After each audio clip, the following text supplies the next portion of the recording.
ESPN 94.1 FM and AM 930 present The Drive. Elmore deep, left side three, good! From 30 feet, John Elmore! The Drive with Paul Swann. Welcome into the Monday, August 27th edition. The Drive begins now here on ESPN 94.1 FM and AM 930. We're here at the Union Pub and Grill. That means it's Monday. $1.50 bottles, $2 call shots. Dave Walsh is here. That time of year. It is that time of year. Later on, we're going to have Mitch Jacobs roll in. Yep. Marshall Volleyball got their season started over the weekend. We'll talk to him. And here in a couple minutes, we've got plenty of player interviews because it's game week getting set for Marshall and Miami. With you-know-who. You're pointing to the schedule. It's Miami, Ohio. The biggest Miami win of all time against the Herd was in 1971. Dave Walsh was there as it was 66-6. Yes, we were there. I was there, mostly horizontal that day. I don't want to dredge those memories up for you. But, mostly horizontal that day. But, hey, the good news is Marshall has won the last four. Marshall has beaten Miami consistently. Here he comes. So it's a good thing to see Marshall finally bouncing back in this series. I think they've got like 8 of the last 9 or something. They do. So, but it's still like very lopsided in favor of the MAC boys, but we'll get that. I know. We'll get that squared away. Yeah. So we're going to talk to Mitch Jacobs here in our next segment, but we've got player interviews we're going to get to as well. All week we'll hear from Doc Holliday tomorrow. We've got player interviews today, tomorrow as well at Marshall. And first up today, Jordan Dowry. Got a chance to catch up with him earlier this afternoon. And I asked all these guys today to start out, just what was it like getting out of camp? And I asked Jordan specifically, what's it like going from camp to game week? And here's what Jordan had to say.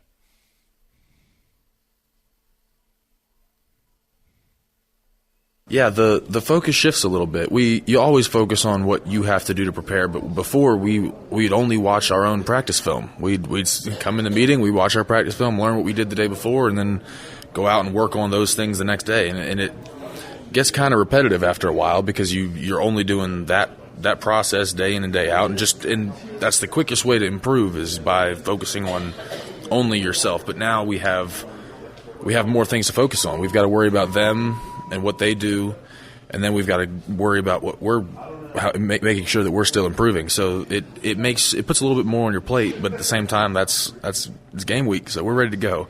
I'm excited about the shift because, like I said, it does get repetitive watching your own film every day. That's what you do all spring ball. That's what you do all camp, and so now we get to watch some film with some other people, play some other people. So that's going to be fun. Miami is always a big game for Herd fans. You know about them, so you're familiar.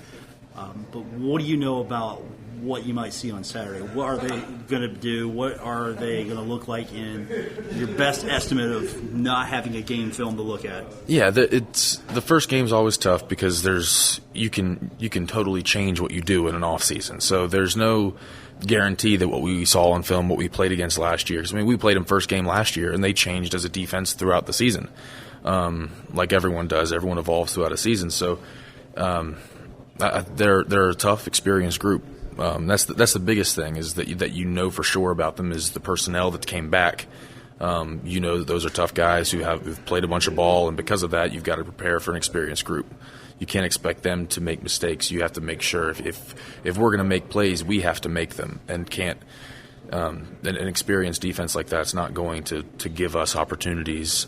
By making mistakes themselves. So we have to make sure that whatever opportunities we have, we are the ones creating them. It's a little harder for them as well because you've had to go through it. So you've got new coaches, and the transition there has been, I'm sure, tough. But at the same time, you guys have had to go through it. They don't have really any expectation. I mean, they can go on, history, but they don't know what this Thundering Herd team might do because this is almost a new team, and it's still an experienced team at the same time.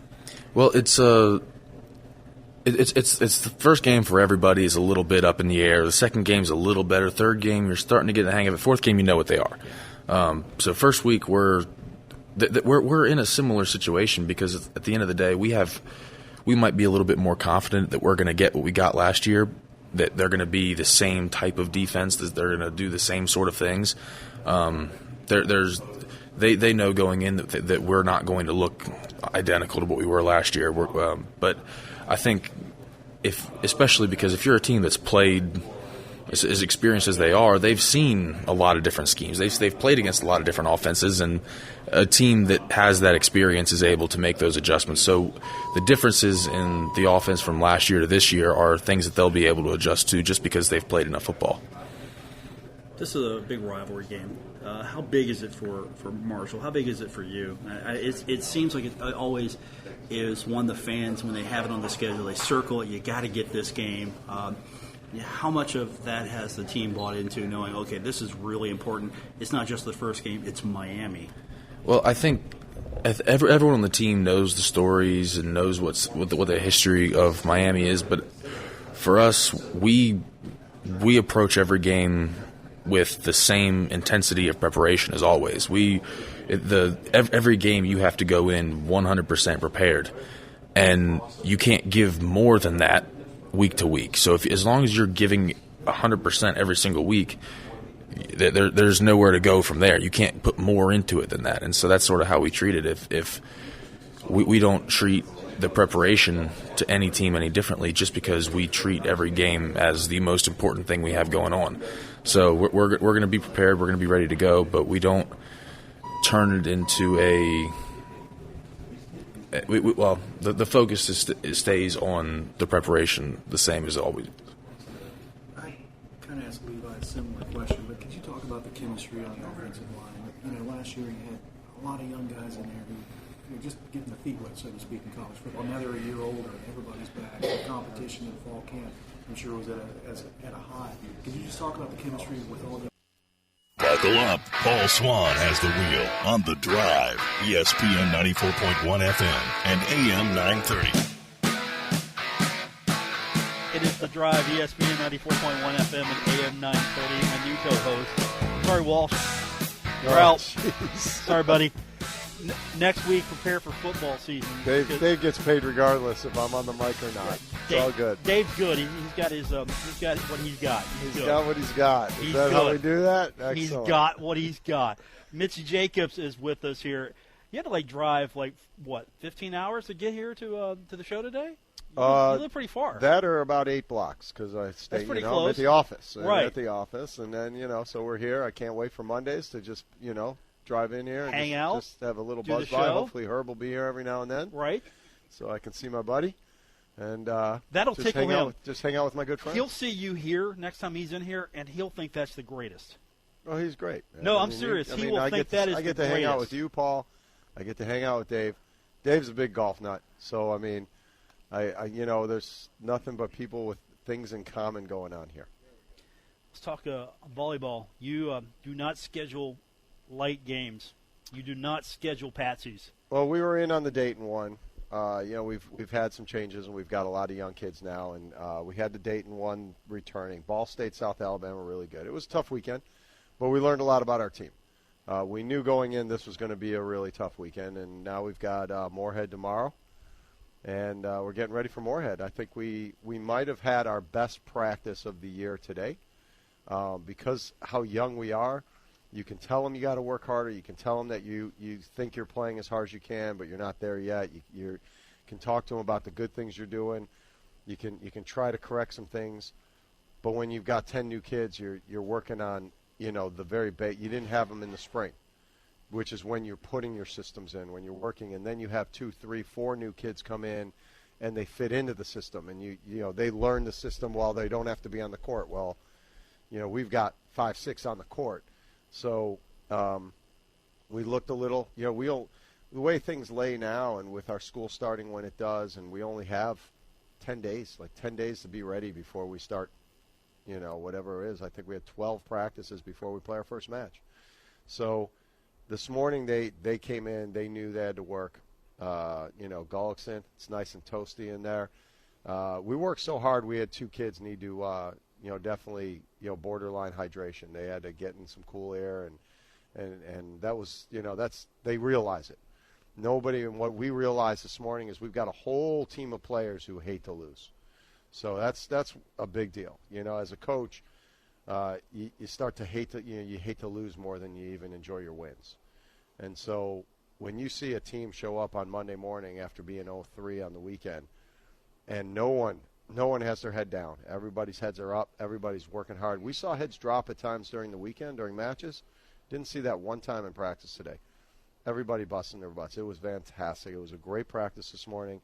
My assistant, Jason Morris, even, he said a shout-out to the whole team text this afternoon, just saying what a great job, how proud he was, and he promised, like we know it, promised that wins are coming if we keep working like this. And he's right. He absolutely is dead on correct. You get to play in Gullickson. Now, that's your home. You play in the Henderson Center usually, but they're working on putting that place back together again, scoreboard, floor, and everything. So you really get to play in your true home in Gullickson. Well, we practice in Gullickson, every day. But that's more your home, right? That's where no, the kids... we haven't played there since 2003. Okay. Now, will it be louder than any matches we play? Absolutely. Will it be a better environment, like a volleyball, like a cool... Yeah, but our kids also deserve all the, cool toys and right. things in the arena. And they're working on some stuff in the arena, too, to get the crowd more centered where they can become more involved in our matches again. Back in the mid-2000s, there was just, a lot of people showing up. And now, we really have to re-educate a whole generation of fans to volleyball and get them involved. And they're going to like the way this team plays. We were flying to the ball this weekend.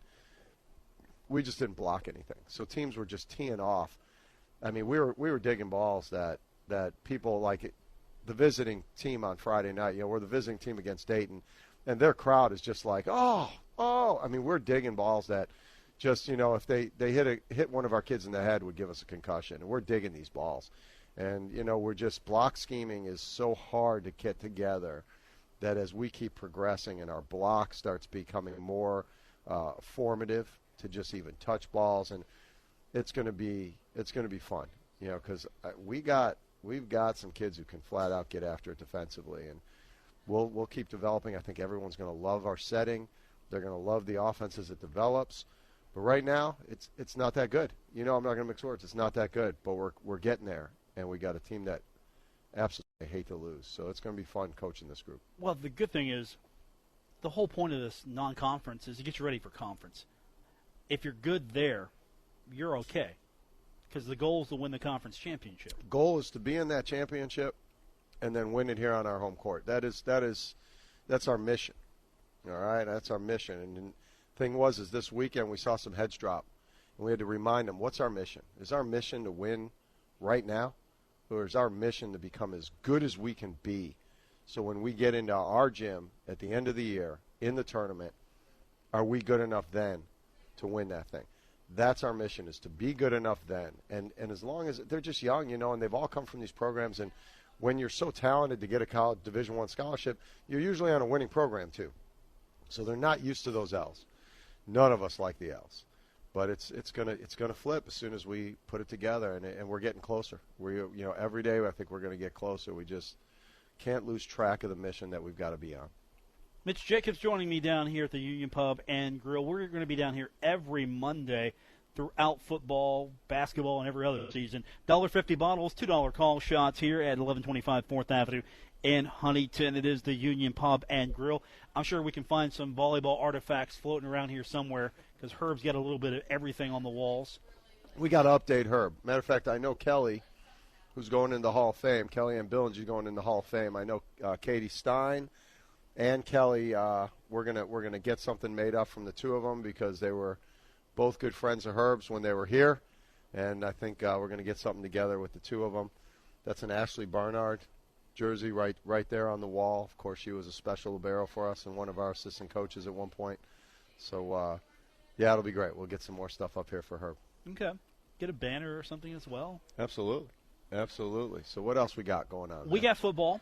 Okay. Marshall's in action this week. I don't know if you knew this, but there's football this week. Oh, man, we're playing the Red Hawks. Yeah. That's an old school rivalry, MAC rivalry, but of course we're in Big Time Conference USA now, so we've got to take care of business. Just got to take care of business. I know Doc's going to have those kids ready. A little swagger there. Well, we got a heck of a defense returning, right? It's going to be good. We got like one of the better linebacking cores. What I've read and what I've been, just national stuff, not our own little, propaganda. What I've read is we might have the best linebacking core in all mid-major. Is that wrong? Is that wrong? I want to go back here.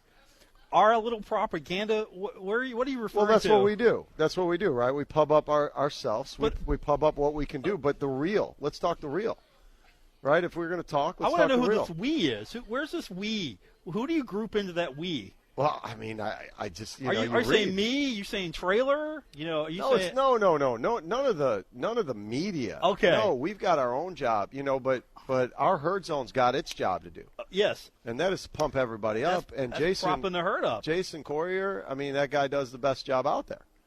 But the facts is when you read national stuff from national reporters, our linebacking core is supposedly one of the best in mid-major football. Am I missing something? I think you're good.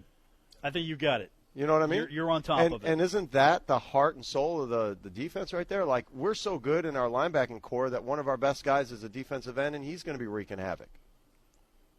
I think you got it. Am I missing something? You're on it. You're good. I'm excited because I love the defensive side of football. I can't wait to see us you got all these air-it-out offenses going on. I can't wait to see our guys just terrorizing backfields. You like the offense? Are you like the offensive guys? Offense is fun. I do offense in it. I'm an offensive guy on the volleyball court. Okay. But defense wins championships. All right. But I think those offensive guys need a little love because they've got Levi Brown queued up, and he's an offensive guy. That guy's a beast up in the middle, He is a man. Beast. My son played center, and he tells me Levi Brown's a beast. So I just believe him flat out. You should. Levi is a beast, and I was earlier today over at the stadium and had a chance to talk to Levi. Asked him how did camp go. Here's his response as we talked to Levi earlier.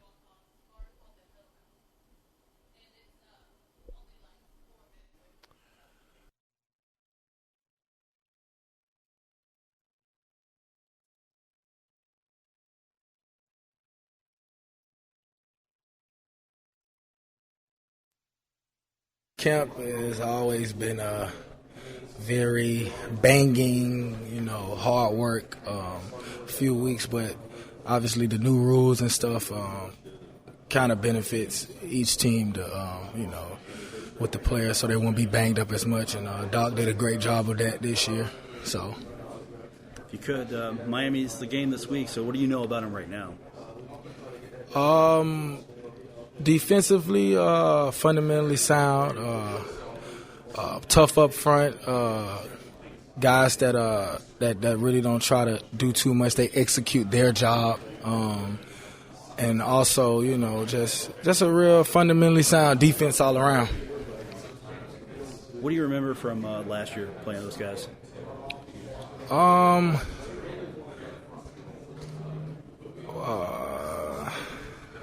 Defensively, or you mean just in general? What do you remember? What do you recall from that game? Besides, I seen that they didn't really give up too many big plays, so that's always a hard thing to deal with. As far as as I play running back, and obviously I like to do good at my position, but. We won other aspects of the games. Obviously, special teams kind of helped us far as, dedicate towards that win.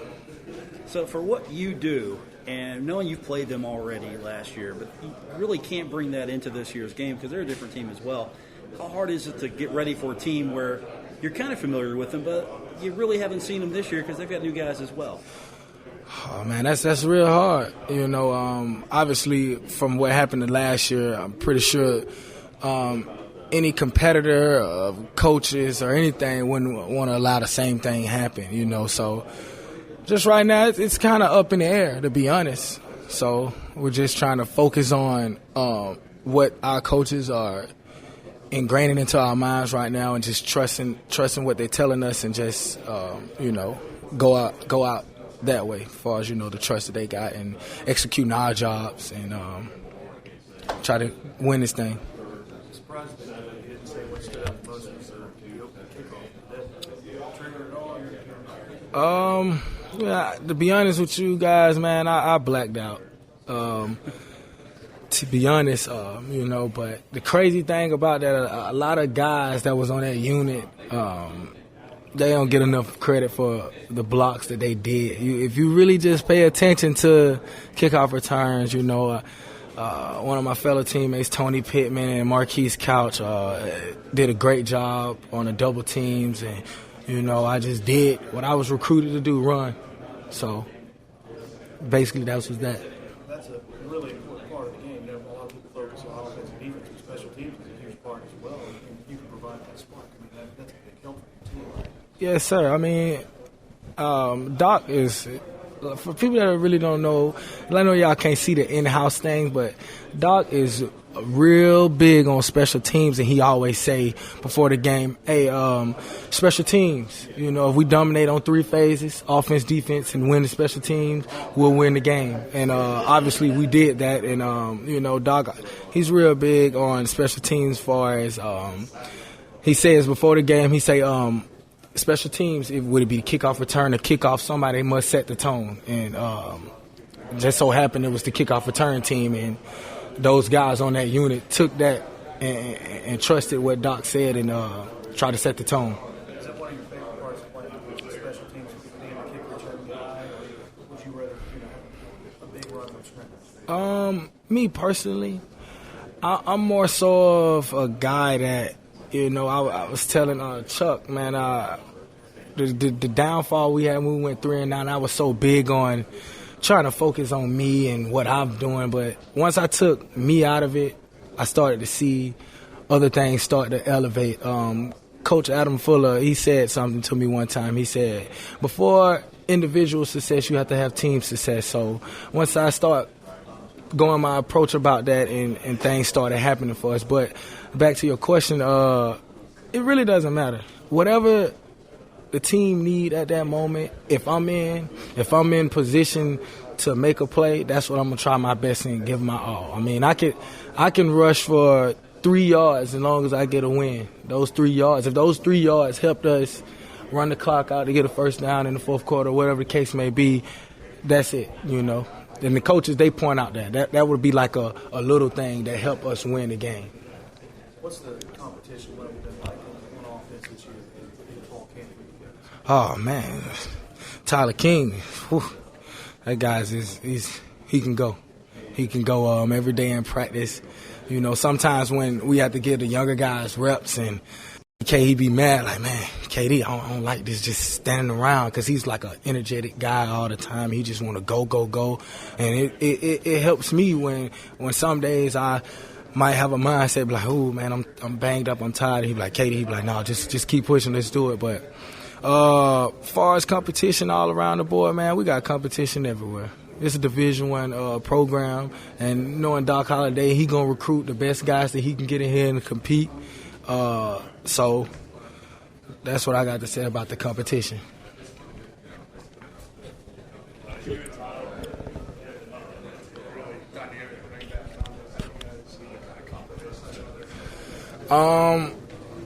At first, it was kind of hard to try to figure out, like, me and Tyler, how we help each other benefit, until I realized Tyler is more of a speed, hard runner. Me, I'm more of a old-fashioned balanced runner. So at times, if I have to go bang the defensive players up for Tyler to, show his speed, and at times if it's a quick defense that wants to run side to side, I'll step in and bang inside the tackles type guy. So I really like how me and him complement each other, and it's just amazing how that works. I didn't even know how many yards we both had until, the reporters and stuff started telling us, because I wasn't really focused on it. I was just excited that we won, but that's really a beautiful thing. And right now, me and Tyler, our mindset is just looking forward to, try to repeat, what we did last year even better. And also we do have Anthony Anderson that's looking awesome right now too, so, and the O-line, the big guys up front, it's the same guys from last year: Levi Brown, Alex Millette, Jordan Dowry, Tariq Adams, and Will Almer. Those guys, they've getting better too. So we kind of complement each other. That was not Levi Brown. That was Keon Davis. Gotcha. Yes. Okay. That was but key. but at the lead in there, when you went to Levi Brown, fact is not only do we have such a great linebacking core, we might have the best offensive line in the league as well. We got some good guys. Yeah. They can go. And I mean, I don't want to mess with Levi Brown. I don't want to mess with Jordan Dowry. And I don't want to mess with those guys. And at the same time, I don't want to kick to Keon Davis. I'm going to kick away from him. If I'm kicking, I'm kicking away from him. Yeah. I mean, because he'll burn me. This could be it, man. October 20th is going to be one heck of an evening. You're jazzed, aren't you? I am jazzed because I get to see that one. I'm really pumped because, just like Dave even just mentioned, that's going to be that guy's first loss in our league. So that's going to be great watching Doc run off. You know, how few times does he smile? He'll be smiling. He'll be smiling. We're going to take our next break. We want to remind you we're here at the Union Pub and Grill. It's Monday. That means the rules are broken every Monday here. $1.50 bottles, $2 call shots. We're having fun with you here at 1125 4th Avenue in Huntington. More on the way here on ESPN 94.1 FM and AM 930.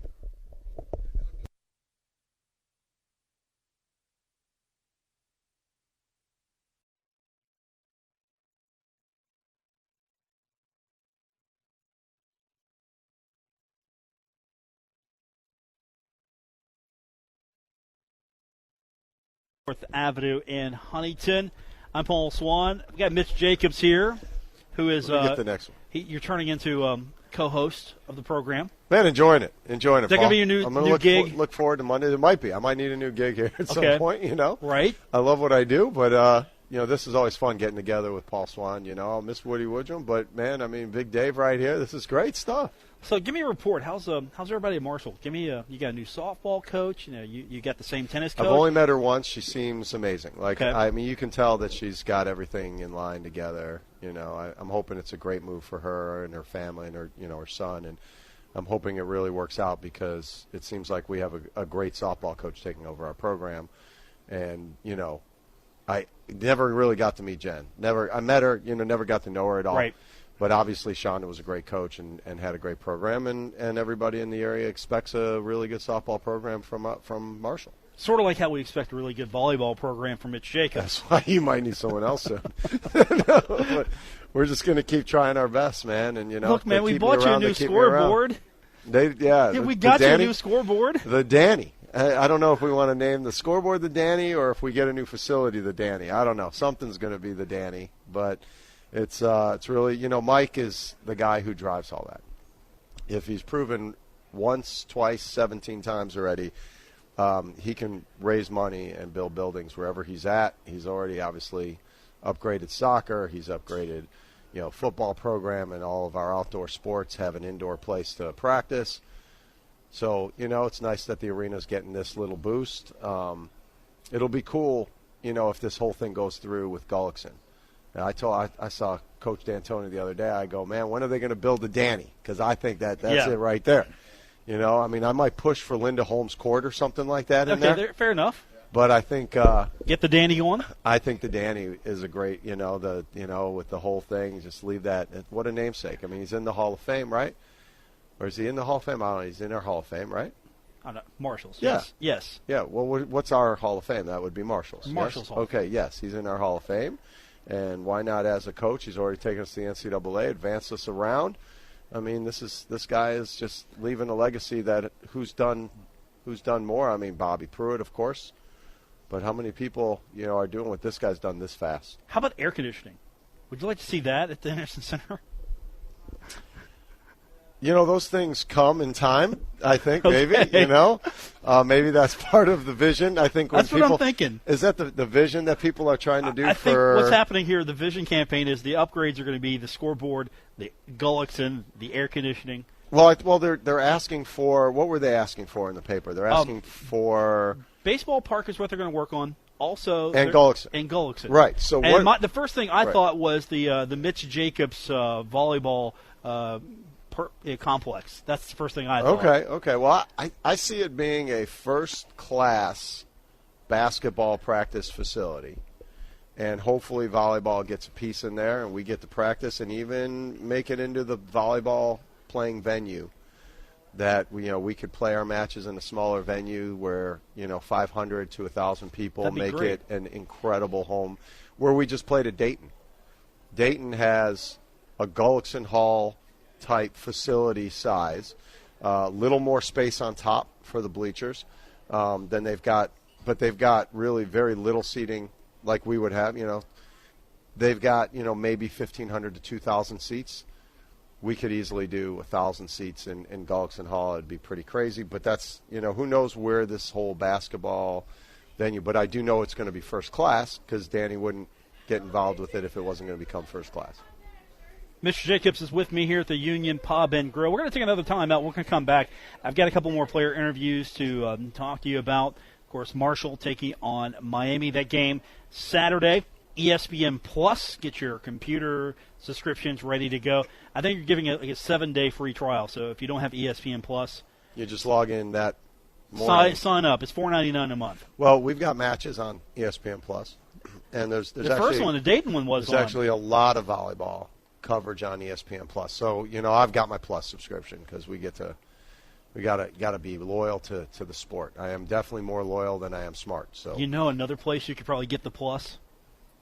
Right here, right Union here, Pub and Grill. You could probably get the Plus right here. You could come down here. Count on Herb. Excellent. I mean, if he doesn't have it, he's got a few days to get it. So I'm just I'm telling you now. Herb will get at least a 7-day free trial. Of course. And then if it's a nice definitely showing, the 7-day free if trial. It's a nice showing, he'll come back. He'll get the year. He'll come back. Sounds good. All right, we're going to take our next break, come back, and we might have the interview I promised you earlier. I want to hear some Levi Brown. We're going to hear Levi when we continue with this edition of The Drive, ESPN 94.1 FM and AM 930.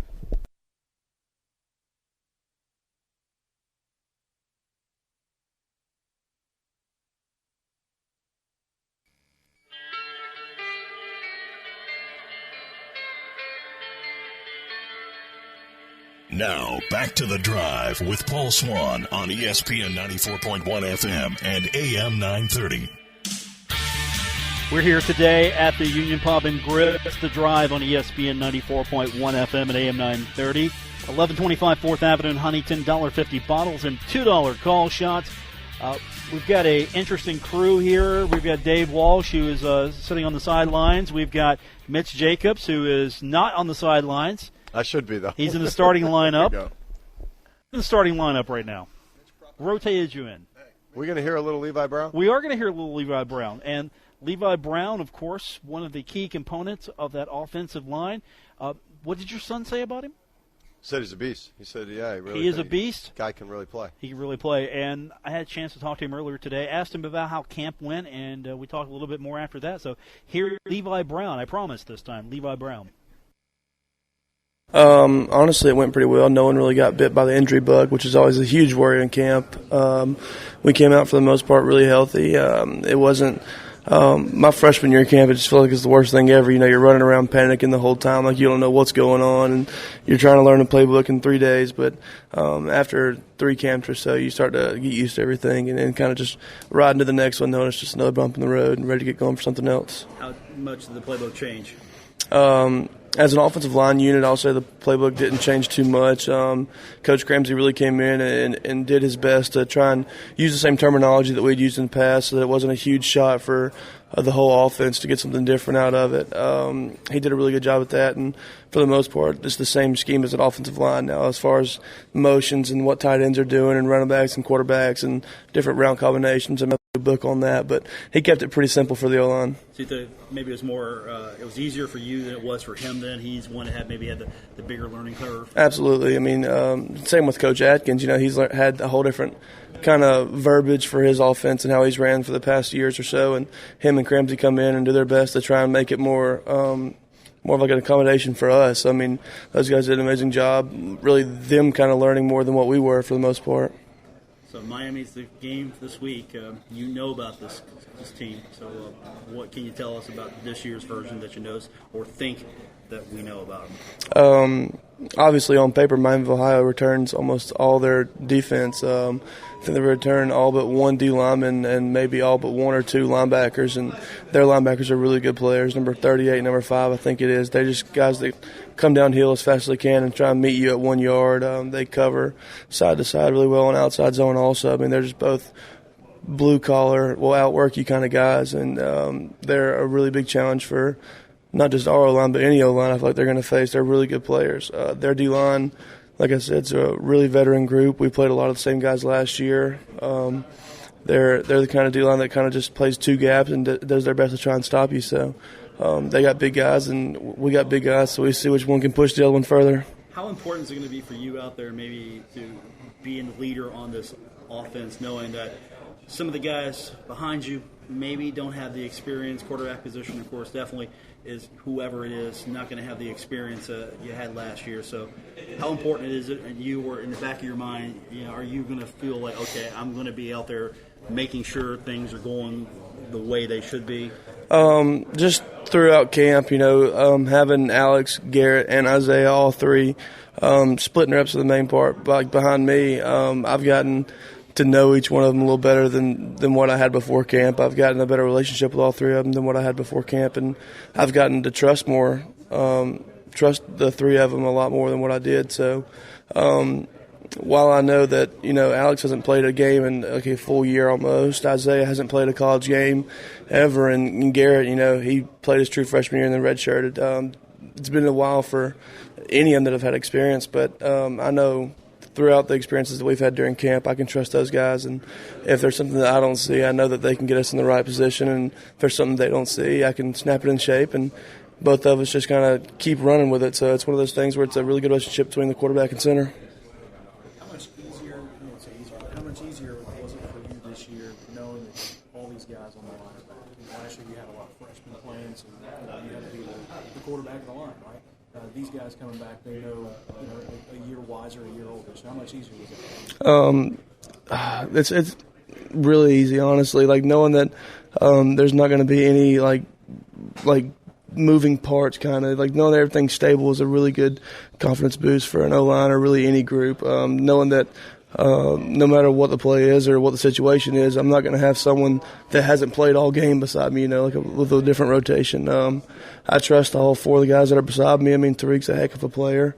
Millett's really just natural at what he does, and Dowry's a really tough guy that's been through a lot and had to overcome a serious back surgery, and he's been through the ringer when it comes to his body feeling like an 80-year-old man's, but he's really dependable, and Will, he's just a guy that comes in every day and does what he's supposed to do. So we have a really good group, and the chemistry between us five is unreal. Good competition. Absolutely. There was always the question of what Nate's going to do, like how's he going to make himself known in our rotation there, and as of right now, I don't know of any rotation, but I know Nate Devers is going to be playing at some point in time. How excited are you to hear Phil Collins? My parents sent me a link to buy tickets immediately, knowing that I probably couldn't do it, but they got excited for me because they knew how big of a Phil Collins fan I am. It was a good time. Absolutely. Did you know Levi Brown was a Phil Collins fan, Mitch? Well, I do now. That's fantastic. You didn't know that? No, man. He's a big Phil Collins fan. Oh, that means he likes some good music. I wonder what else. I wonder if he actually likes Genesis and the whole Phil Collins thing. Does he like Peter Gabriel also? Well, if you've got a two-drummer outfit, man, playing in the same band, and they're both lead singers, then that's a pretty good band. What about Mike and the Mechanics? Think he spin off of that? Do you like Mike and the Mechanics? Who doesn't? They have some good songs. It's not Genesis Prime, man, but it's a miracle. Yeah, that's a great song, Paul. Yeah, that's outstanding. It's better than that last album that Genesis came out with without Phil Collins. You remember that one? I don't. You don't because it was terrible. Do you even call it Genesis at that point? I It's guess not. As Genesis, just the whole word, it just Genesis evolves, Light, right? man. It just keeps evolving. It's Genesis Light. It's just Genesis bad. Okay, I got you. The core group, they're back. It's good. It's all good. It is good, man. It's a good man. I'll tell you what. I do like Peter Gabriel's solo career more than I like Phil's a little bit. But when they're all together, it's crazy. Too poppy for you, Phil. and even when you got to the Disney stuff, is that what turns you off? You know what? I love the Tarzan. I love me some Tarzan, man. I like the Tarzan soundtrack. Are you kidding me? Yeah. What am I even saying? Yeah. No, but man, I like.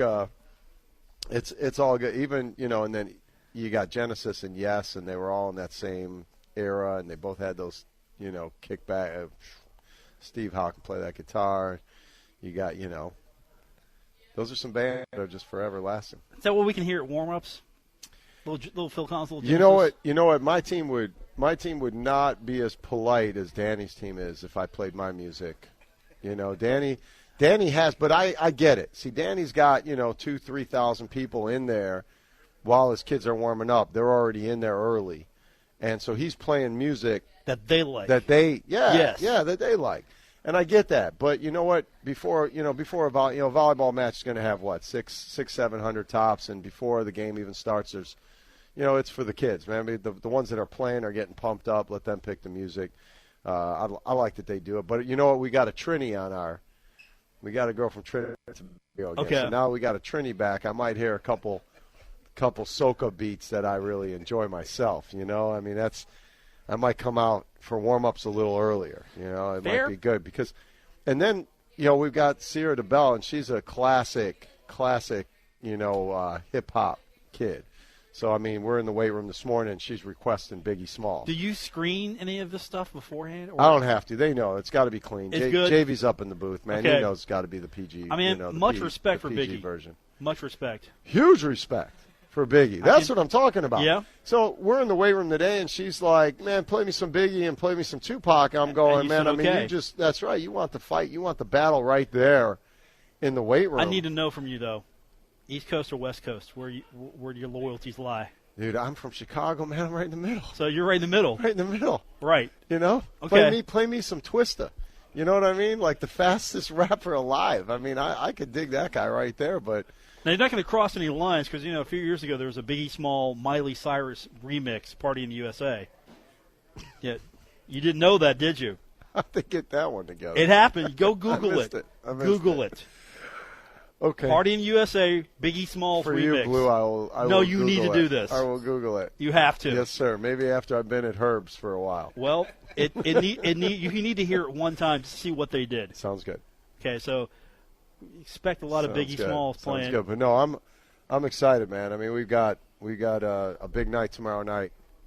Flood the gully. Let's talk about that. Flood the gully. Let's get a big showing in there. It's going to be hot. Everybody should just, dress in very cool clothing. It's going to be hot in there. We got to make it even hotter for Moorhead. 6 p.m. tomorrow. 6 p.m. Plan on being in there sweating. We're going to be sweating. We're going to be working hard.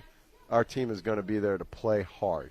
And it's just that's the one thing I know the fans are going to see this year is that, and we've talked about that. I don't believe that we gave the fans what they deserve, and that's to play as hard as you can every night, and that's on me. That's embarrassing to me. This year, I know the squad. They're going to play as hard as they can every time they take this court, and that's what you can ask from a young crew. Also, since they're doing the renovations, this game is not going to be on television, the Herd Vision. So if you want to see it, you should come watch it. Flood the gully. In person. Flood the gully. I'm excited. I think is admission free? You tell me. You're the coach. I don't know. I got a text from Goebel Your earlier entourage in the is year. saying yes. It's free? It's free, baby. So you get to come in for free. This is a Huntington special right here. Free. All right? 2 for 2. We should play 2. Ernie Banks says it. We should play 2. I mean, it's 2 for Tuesday. We're going to play at least 2 sets, obviously, because we got to win 3. But I'm excited about tomorrow, man. I mean, we haven't played in Gully since 2003. I think we were 1-2 in there. Well, you got to which change isn't that. Great, You which gotta isn't great. Make that better. But I remember the atmosphere was something special. We beat Ball State, which was the first time in the history of the school beating Ball State, which I guess they got us back last weekend. But we beat them, and I remember the men's soccer team rushing the court, and it became a big pile up in the middle of the court, everybody just jumping up and down. And I remember the coach coming, shaking my hand, goes, "That's just great sportsmanship." And I literally looked at Randy Litchfield, who was a phenomenal coach. I just said, "Randy, that was a great match." Because we won in 5, and people were all still there and it was hot. And everybody was still there because it was such a great match. And it was just and I'm like, what can you say about it? He called me later that week. He goes, "You know what? I was hot at the moment, but you're right. That was a great match." And it really was. It was like, what can you ask more? So I hope that we do well. It is our practice place. Back when we played in 03, we didn't get to practice in there much. They were just redoing the floor in the Henderson Center. The school used Gullickson for all their PE. They used, and Sharon was in charge, and she tried to get us in there when we could, but we maybe got one day every 3 weeks where we can get 3 courts. We had to practice on one court in the Henderson Center all the time. Now it's our home court. Let's see what happens. Flood the Gully, 6 o'clock tomorrow against Moorhead. Free admission. Free admission. Come make some noise. You don't even have to make a lot of noise in Gullickson for it to be loud. You're going to be in shorts. I've also been told there's going to be a lot of fans. Not fans like cheering fans, but also fans. Blowing air around. So you will be in shorts? Now, I will not wear shorts. It's like PGA. The caddies can wear shorts. Right. But I can't wear shorts. Well, so the players will be wearing shorts. Are you going to dial up a Mitch Jacobs special shirt for this? A Mitch Jacobs special shirt. I'll see what I can do, Paul. Okay. I'll have something very lightweight that won't tuck in. That's a Mitch Jacobs special right there. Then I'm in. Will you be at the game, Paul? You go on the court at 6. I get off the air at 6. So you will be there at 6:15? That's the goal. If it's so jammed, though, if it's so jammed, I can't get in. I will hold a seat for you at the table. They're going to hold a seat for me. If you are not there by 6:30, Paul Swann, I might not be back again another month. Dave Walsh won't mind. Dave Walsh, high five, baby. Gave me a fist. I went up for a high five and gave me a fist. That's going to do it for this edition for Mitch Jacobs, who may or may not be back next Monday. Come on, Blue. We'll see. Work it in. Well, I got to check with the propaganda folks. My main man, Blue, I hope that you'll be there because then the propaganda will be real. That's going to do it for this edition of the program. For Dave Walsh, who was here for a few minutes. For Mitch Jacobs, I'm Paul Swann. This has been The Drive. Good night, everyone. WRBC Huntington, W227BS Huntington, ESPN 94.1 FM and AM 930. Huntington Sports Station.